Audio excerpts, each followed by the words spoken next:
broker-backed prop firms. That's right, there's like 4 or 5 of them. I don't even know how many of them are now in the space.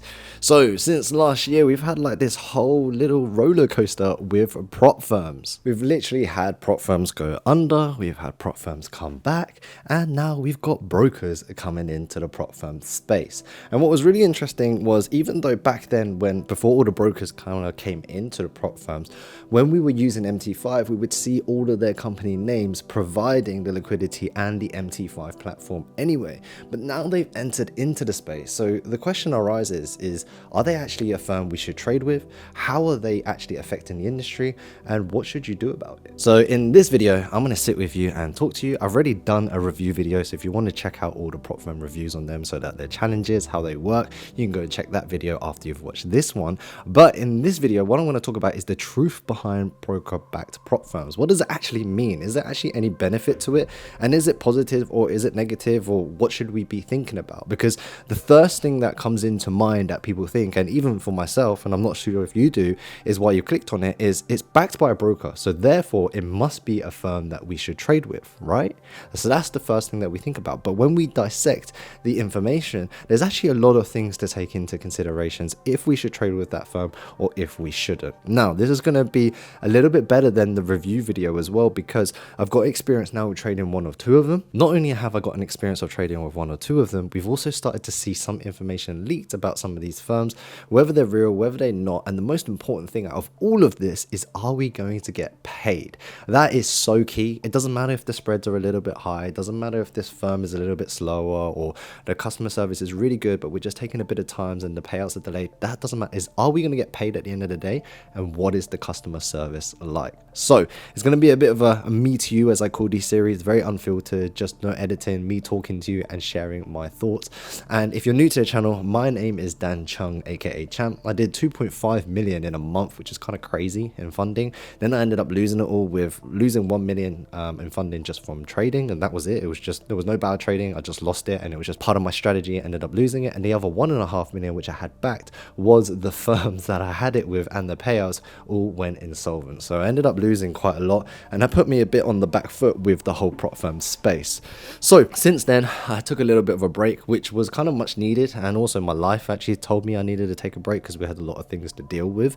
And I've kind of just worked and really grown on myself, as opposed to not really the trader, but just kind of life happening to you. And before we start all of that, is that even though you're watching this video right now, whatever you're going through is actually meant for you. That was written for you. And the craziest thing is, if we ask the universe or God, no matter what you believe in or whatever your kind of thoughts are, is that, say you ask for $1 million in payouts. Well, that doesn't come to you in the form of just here's $1 million. It comes to you in the forms of struggles. So for example, you fail a challenge so you can learn how to pass that challenge and then not make the same mistakes. And if that mistake happens and arises in the future, you know how to deal with it. So then you end up gaining these skills, you gain these obstacles, you gain all of these things to make you that person who can make $1 million in payouts. So that was one of the biggest things I learned last year, and I wanted to share and bless you guys with that before we go into the full review. So let's get into the juicy bit, and well, I guess what you kind of signed up for. So broker-backed firms are good in the sense that the company is backed by a broker. And some of the things that I think are positive or in the space for it that makes it a little bit more attractive is that they will have the platform such as MT5. Now, if they have MT5, which means that they can actually have the liquidity for it, they then no longer need to have a separate liquidity provider. They don't have to provide different types of feed. The execution is going to be pretty clean. And also it's a firm that's reputable and they've got a name. So they're not any just random kid on the block just opening a firm. It's actually a full company. So it gives you a little bit of that reassurance. Now, a little bit of the problem is I found that all 4 firms, there's only really 1 or 2 of them that have kind of got up to date with the prop firm industry. The other 2 kind of just came up with their own ideas and just saying that, oh yeah, let's just make the rules whatever we want. And it's not really that attractive. And not only is it not attractive, there's no real reason to go and trade with them when you can get more capital. We say, I think capital is quite good. Although their daily loss is a little bit less, their rules are quite good. Customer service could improve. Execution is pretty good. Their own platform platform is good as well. The leverage is quite good on there. They've got one step, they've got two step. It's a bit more attractive than say IC funded, right? IC funded is so. And then you've got purple trading, which was Finoteki or whatever you called it. That really came out with a bit of a boom when it first opened, but payouts were getting longer.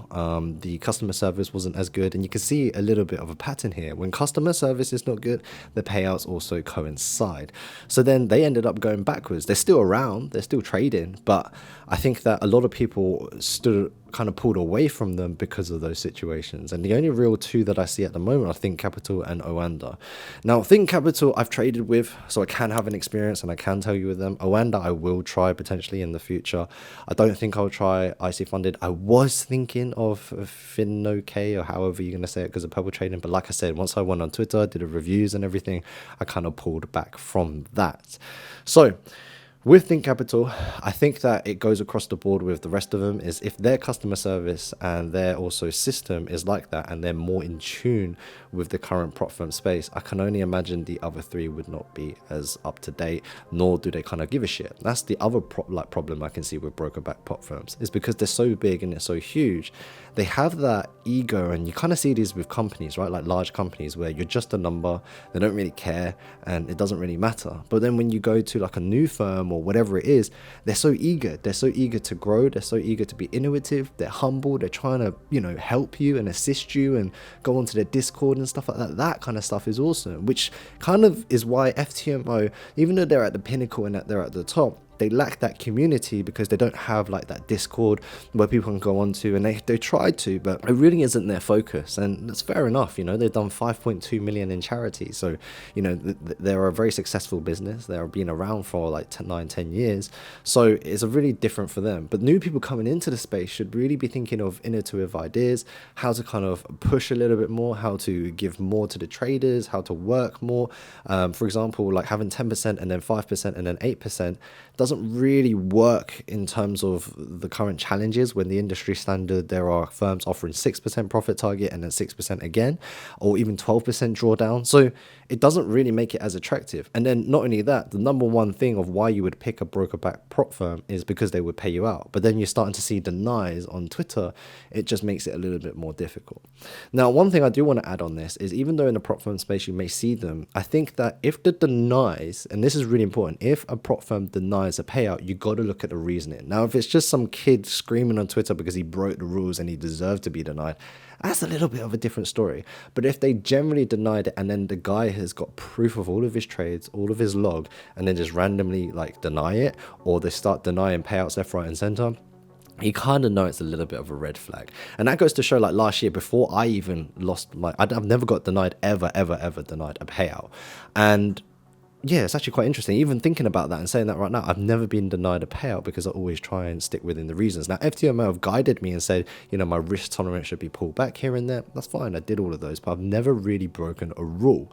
Whereas if you see these other people, you got to look at the whole information. This is why I say do your own research. You can watch this video, you can hear my opinion, go and try it and know it yourself. And at the end of the day, you can try these firms by buying just a 5 or 10K, get a payout, and then you can scale up, because at least you know what the process is like, you know what the firm is like, and you know what their deliverables are like as well. So a little bit of an interesting point of view that I wanted to add on to this is that the broker-backed firms, I think, will really help the industry if they can clean up their act. I also think it's worth just getting one small account with each one, and then you have diversified in allocation. So for example, you've got funded with 100K, you shouldn't put 400K just with, say, Think Capital. I would do maybe 200, like if they're a bit more safer, do 200K with them, then 50K with Oanda, 50K with XYZ, and you have to get at least like 400K with FTMO. So before I continue, I do want to quickly plug, if you do want 15% off of your Think Capital challenge, there's a link in the description below.